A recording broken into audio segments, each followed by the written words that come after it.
Hello and welcome back to another YouTube video. Today I'm going to be doing my 14.9 ADC tier list. So if you enjoy content, like, subscribe, and let's get into it. There were a couple of nerfs towards top performing ADCs this patch. We saw nerfs towards Jinx, Nyla, Twitch, and those were like the three kind of key ones.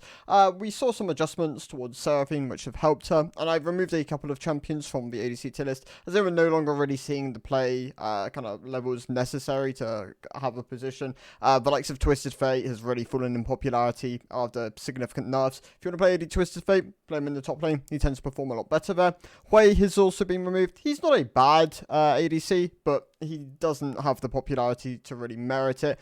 I can't really recommend a champion which has like 2% worth of its player base playing that role, as then it becomes a case of like one-tricks who are like either one-tricks or people who've moved from mid into the bot lane role, and are kind of just playing him there if they get auto-filled. It's kind of hard to judge a champion when they have that low of a sample size. Asol has also been removed. The nerfs this patch have put him out of the ADC tier list. He was really good in this position, like he was in a really strong spot, and I really did recommend him so many times during like the period of time where he was performing his best.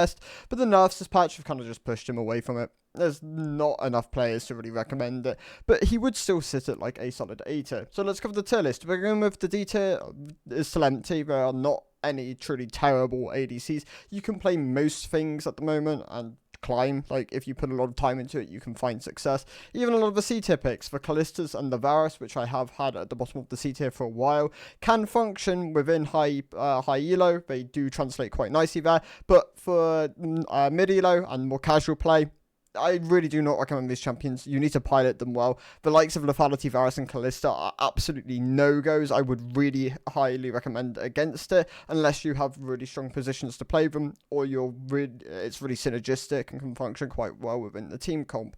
For the most part, just play the Bork variants of both these champions, and you should find a bit more success, but they still fall towards the bottom of the C tier.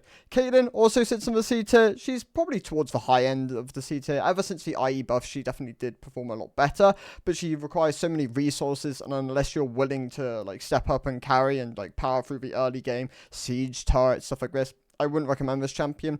But she's not in a terrible spot. She can definitely function as a strong carry, and then she does obviously spike really hard on like 5-6 items, obviously spiking quite nicely on the likes of 1 as well, or like 1-2 when you have like Storm Razor IE oftentimes, and yeah, she can perform quite well here. Ezreal hasn't found his footing for like a patch, and when they nerfed him instantly afterwards, he was overperforming. Obviously, but a champion like Ezreal, who has a very high skill ceiling, should have a relatively low win rate. He shouldn't be able to sustain it above a 50%, but for the most part, he's not performing as well as he should be on the current items. The current Grudge just isn't great for him. Of course, you're kind of like lodged in between either going Essence or Trinity. However, Essence tends to outperform Trinity quite significantly at the moment, so that is the route I'd recommend. And then the likes of Manamune, and then you kind of have to pick around what items you get. Grudge feels bad. LDR not so great on Ezreal, but yeah, those are the kind of choices you've got. He currently sits within the C tier. Felios obviously had his best moments at the beginning of this season, got nerfed down as he was overperforming for lethality. He now sits in the C tier. Obviously, if you can pilot the champion well, then he can function quite nicely. He scales really well. He's a great hyper carry option. He's just the kind of harder to pilot, and more resources he needs drags him down the tier list, definitely. Xayah performs really well within like high elo and competitive. The safety net of the ultimate, combined with like the root and the like value she can provide. Her items aren't too bad. Navori, of course, a very strong performing item on Xayah. She just doesn't find the same level of success within solo queue. She's a good and good at being an anti-engage option. Like if you've got a lot of people engaging into you, she can self-pill, which is really valuable. But for a marksman, I would really recommend something with a lot more carry capability. She can carry games, of course, but yeah, she kind of sits in the C2 at the moment. Smolder, for being a scaling pick, really should sustain above a 50% win rate. He doesn't at the moment, and I can't really recommend the champion in its current state. He has a really weak early game and can get quite heavily abused by a lot of D-marksmen within the pool at the moment. If he gets buffed again, I can definitely see him climbing up the tier list, but for the moment, he's going to sit within the C tier. Samira and Draven both sit within my B tier. They're great snowball options and tend to be elite skewed through being stronger early game picks. Of course, Collector, i.e. very nice on Samira. That tends to be where your 2 item spikes. On Draven, if you can get your cash-ins, I mean, you can honestly itemize a couple of things. Like, you have like the Hubris option, you have the Essence Reaver option. Yomu's doesn't tend to be as great. Opportunity can function. He sits in the B tier for the moment, though. Tends to be a lot more elite skewed. Same thing goes for Zeri, a great elite skewed hyper carry option if you want something a bit harder to pilot, but can still have a great carry capability and can work quite nicely with a lot of the enchanters. Zeri can definitely fit that space. Of course, an easier option would be the likes of Jinx, but Zeri, still a great hypercarry B tier option. Kaiser tends to be a bit more elite skewed as well. Of course, you have both, well, you have a couple of builds here. You have like the AD Assassin variant, you have like the hybrid on-hit variant. Of course, this is like the static Ginsu Nash's version. Or you have the AP long-range poke, where you're going with the likes of Manamune, Luden's Companion. If you can function around these builds and put them in the correct spots, you can definitely climb up the tier list. But if you're just defaulting on one build, she tends to sit within the B tier at the moment. Hui obviously got removed. He's no longer within my B tier. Ziggs is probably the premier B tier AP option. He's great for sieging, has decent long range harass. That tends to be what you value out of this pick when you are placing him within a team comp, but he doesn't have the same level of tools a lot of the other AP options have, so he sits within the B tier. Tristana, also a great siege option. She's very close to the A tier.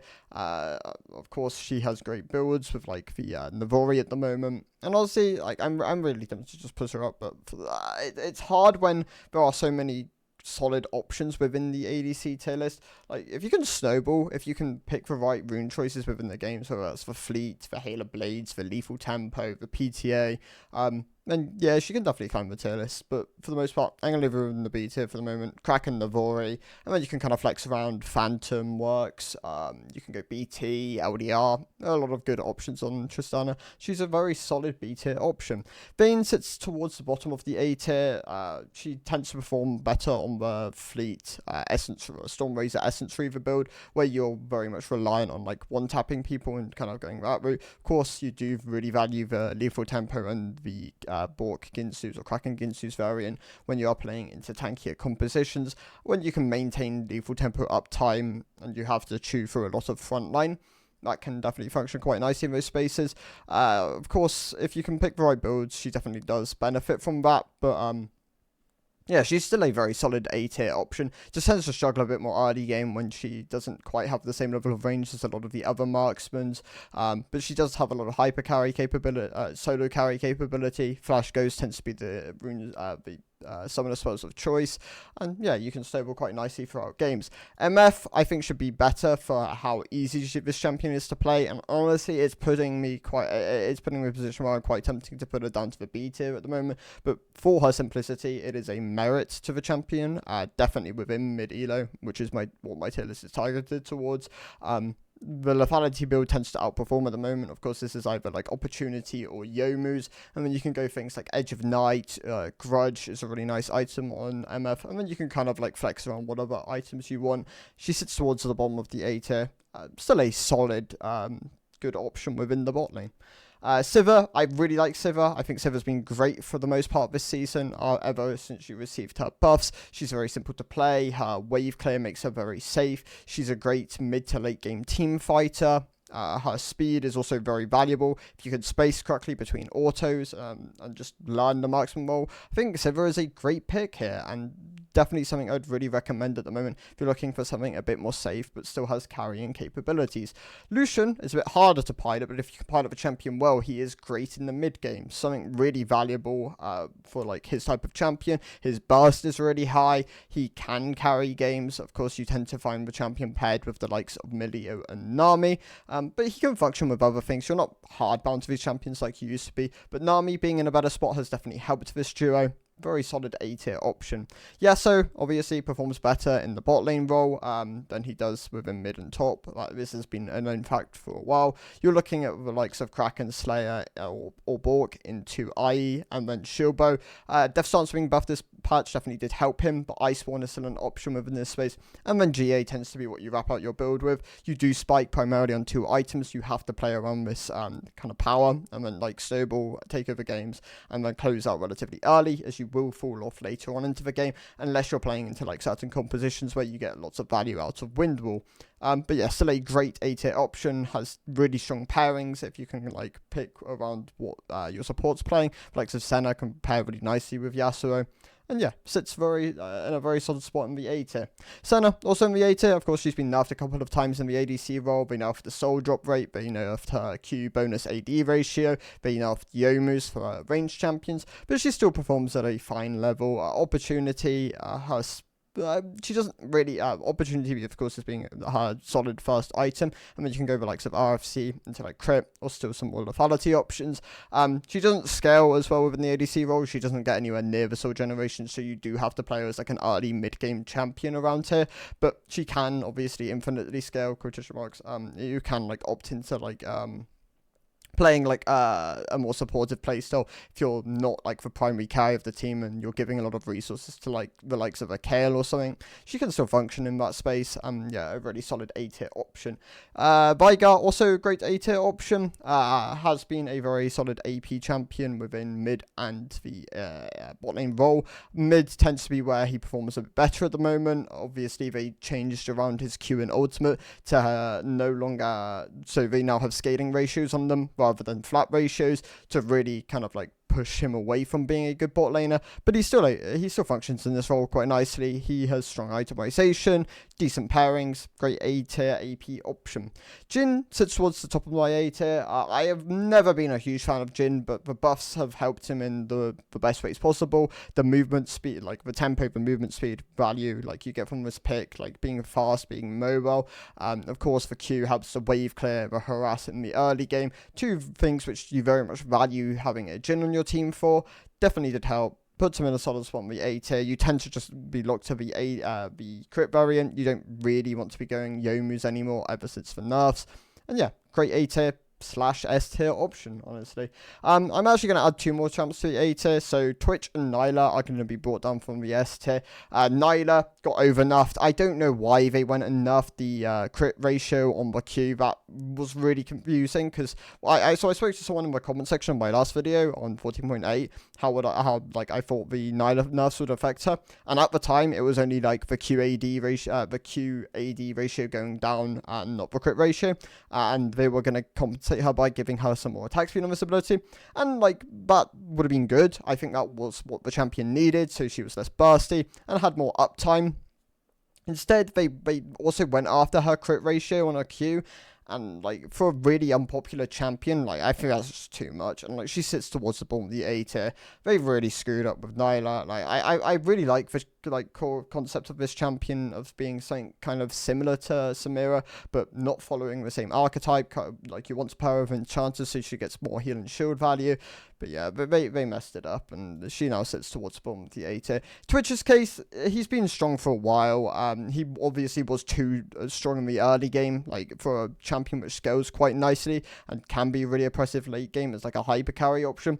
He had way too much base health. They obviously went after that, gave him some more health growth, which is a good change. They also nerfed his R by 10 AD at all ranks, which, yeah, but makes sense. Like his R gives him a lot of burst capability, and that is a very valuable tool to have.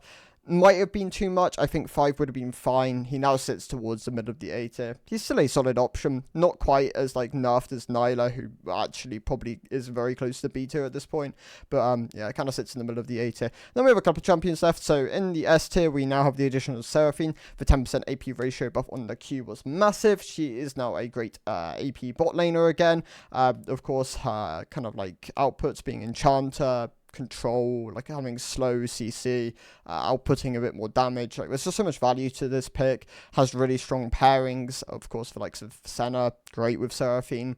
Her wave clear also got buffed by this, and yeah, all these changes really helped her. She's now a solid S tier option again. Brand is being added to the the ADC bot lane tier list.